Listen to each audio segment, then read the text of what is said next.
आधार seeding झालेल्या नव्याने झालेल्यापैकी 12 लक्षपेक्षा अधिक महिलांना आपण लाभ वितरणची सुरुवात केलेली आहे। 67 लाखापेक्षा अधिक महिलांना आज आपण पहिल्या दिवशी लाभ वितरित करत आहोत। असंच उद्या, परवा आणि आणखीन पुढचे 2 दिवस असे 4 दिवस रोज महिलांना लाभ वितरण करण्यात येईल आणि अशा पद्धतीनं 2,34,00,000च्या पुढच्या ज्या आहेत अशा पद्धतीनं आपण त्यांना लाभ वितरण करणार आहोत। त्यामुळे अधिकाधिक महिलांना हा जो सन्मान निधी आहे तो येत्या 3-4 दिवसाच्या कालावधीतच पोहोचणार आहे।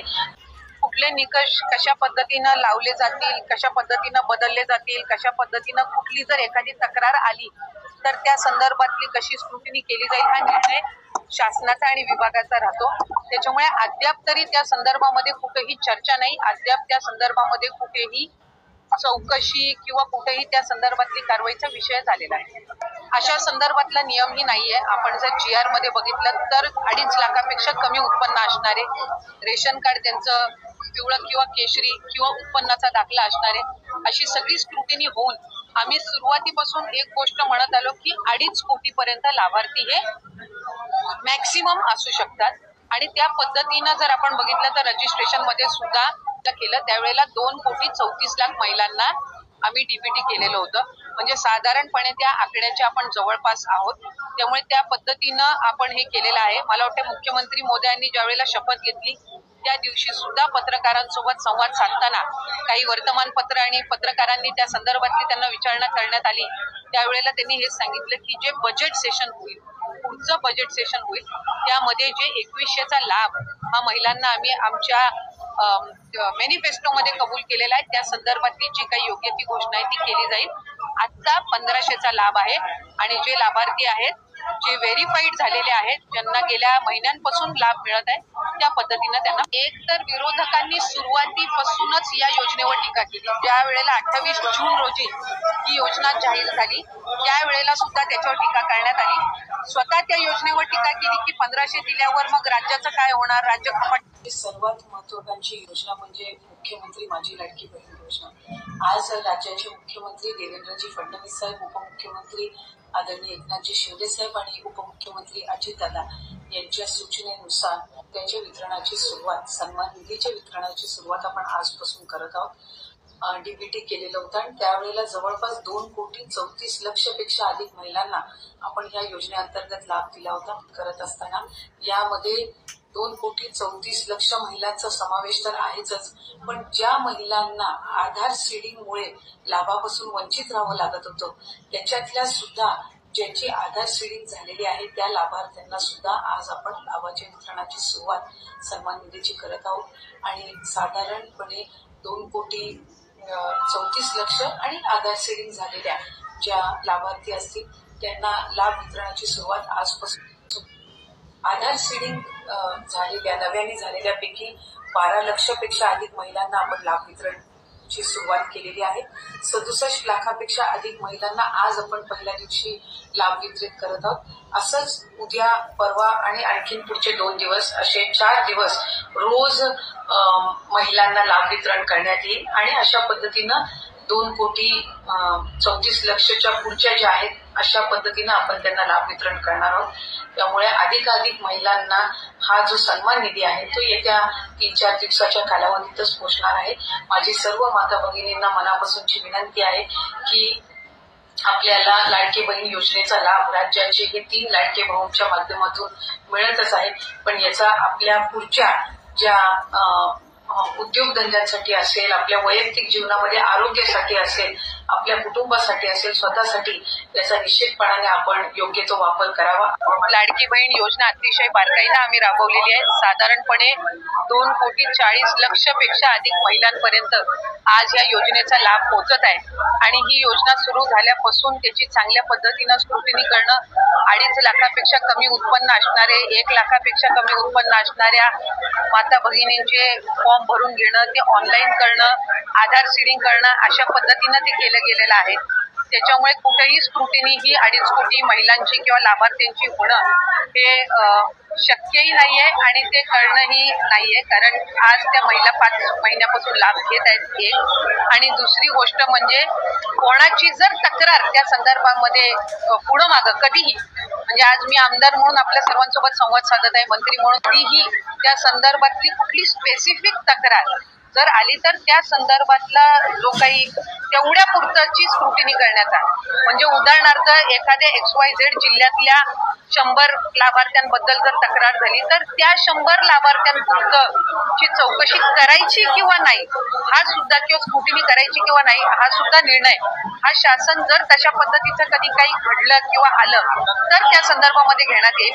कुठेही स्क्रुटिनीचा विषय येत नाही.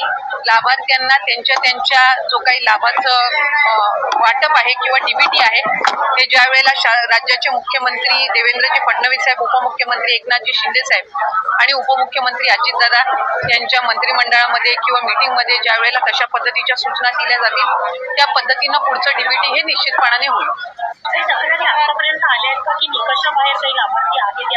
मी माझ्या कार्यकाळामध्ये तर तशा पद्धतीची एकही तक्रार कधी आलेली नाही, पण तक्रारी आल्या तर त्याचं कशा पद्धतीने त्या स्क्रुटिनाइज करायच्या याचा निर्णय जो आहे ते शासन आणि जे संबंधित विभाग आहे ते त्या पद्धतीनं करतील. पण अशा पद्धतीची तक्रार ही कुठेही विभागाकडे झाली नव्हती. या ज्या सगळ्या आहेत या अफवा पसरवल्या जात आहेत. शेवटी कुठले निकष कशा पद्धतीनं लावले जातील, कशा पद्धतीनं बदलले जातील, कशा पद्धतीनं कुठली जर एखादी तक्रार आली तर त्या संदर्भातली कशी स्क्रुटिनी केली जाईल हा निर्णय शासनाचा आणि विभागाचा राहतो. त्याच्यामुळे अद्याप तरी त्या संदर्भामध्ये कुठेही चर्चा नाही, अद्याप त्या संदर्भामध्ये कुठेही चौकशी किंवा कुठेही त्या संदर्भातली कारवाईचा विषय झालेला आहे. अशा संदर्भातला नियमही नाहीये. आपण जर GR मध्ये बघितलं तर 2.5 लाखापेक्षा कमी उत्पन्न असणारे, रेशन कार्ड त्यांचं पिवळं किंवा केशरी किंवा उत्पन्नाचा दाखला असणारे अशी सगळी स्क्रुटिनी होऊन आम्ही सुरुवातीपासून एक गोष्ट म्हणत आलो की 2.5 कोटीपर्यंत लाभार्थी हे मॅक्सिमम असू शकतात. आणि त्या पद्धतीनं जर आपण बघितलं तर रजिस्ट्रेशन मध्ये सुद्धा केलं त्यावेळेला 2,34,00,000 महिलांना आम्ही DBT केलेलं होतं. म्हणजे साधारणपणे त्या आकड्याच्या आपण जवळपास आहोत. त्यामुळे त्या पद्धतीनं आपण हे केलेलं आहे. मला वाटतं मुख्यमंत्री मोदयांनी ज्या वेळेला शपथ घेतली त्या दिवशी सुद्धा पत्रकारांसोबत संवाद साधताना काही वर्तमानपत्र आणि पत्रकारांनी त्या संदर्भातली त्यांना विचारणा करण्यात आली. त्यावेळेला त्यांनी हे सांगितलं की जे बजेट सेशन होईल, पुढचं बजेट सेशन होईल त्यामध्ये जे 2100चा लाभ हा महिलांना आम्ही आमच्या मॅनिफेस्टोमध्ये कबूल केलेला आहे त्या संदर्भातली जी काही योग्य ती घोषणा आहे ती केली जाईल. आता 1500चा लाभ आहे आणि जे लाभार्थी आहेत जे व्हेरीफाईड झालेले आहेत ज्यांना गेल्या महिन्यांपासून लाभ मिळत आहे त्या पद्धतीनं त्यांना. एक तर विरोधकांनी सुरुवातीपासूनच या योजनेवर टीका केली. ज्या वेळेला 28 जून रोजी ही योजना जाहीर झाली त्यावेळेला सुद्धा त्याच्यावर टीका करण्यात आली. स्वतः त्या योजनेवर टीका केली की 1500 दिल्यावर मग राज्याचं काय होणार, राज्य कपात.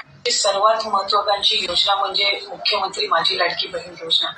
आज राज्याचे मुख्यमंत्री देवेंद्रजी फडणवीस साहेब, उपमुख्यमंत्री आदरणीय एकनाथजी शिंदे साहेब आणि उपमुख्यमंत्री अजितदादा यांच्या सूचनेनुसार त्याच्या वितरणाची सुरुवात, सन्मान निधीच्या वितरणाची सुरुवात आपण आजपासून करत आहोत.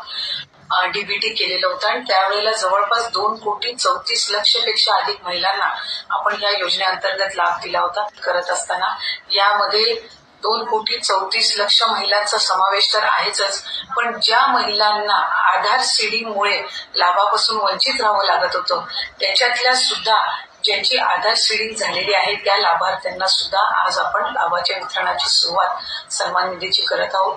आणि साधारणपणे 2,34,00,000 आणि आधार सीडिंग झालेल्या ज्या लाभार्थी असतील त्यांना लाभ वितरणाची सुरुवात आजपासून होत असताना येत्या 4 ते 5 दिवसांमध्ये टप्प्याटप्प्याने आपण या लाभाचं वितरण करणार आहोत. आज साधारणपणे आधार सीडिंग झालेल्या नव्याने झालेल्यापैकी 12 लाखापेक्षा अधिक महिलांना आपण लाभ वितरणची सुरुवात केलेली आहे. 67 लाखापेक्षा अधिक महिलांना आज आपण पहिल्या दिवशी लाभ वितरित करत आहोत. असंच उद्या, परवा आणि आणखीन पुढचे 2 दिवस असे 4 दिवस रोज महिलांना लाभ वितरण करण्यात येईल आणि अशा पद्धतीनं 2,34,00,000च्या पुढच्या ज्या आहेत अशा पद्धतीनं आपण त्यांना लाभ वितरण करणार आहोत. त्यामुळे अधिकाधिक महिलांना हा जो सन्मान निधी आहे तो येत्या 3-4 दिवसाच्या कालावधीतच पोहोचणार आहे. माझी सर्व माता भगिनींना मनापासूनची विनंती आहे की आपल्याला लाडकी बहीण योजनेचा लाभ राज्याचे हे 3 लाडके भाऊंच्या माध्यमातून मिळतच आहे. पण याचा आपल्या पुढच्या ज्या उद्योगधंद्यांसाठी असेल, आपल्या वैयक्तिक जीवनामध्ये आरोग्यासाठी असेल, आपल्या कुटुंबासाठी असेल, स्वतःसाठी याचा निश्चितपणाने आपण योग्य तो वापर करावा.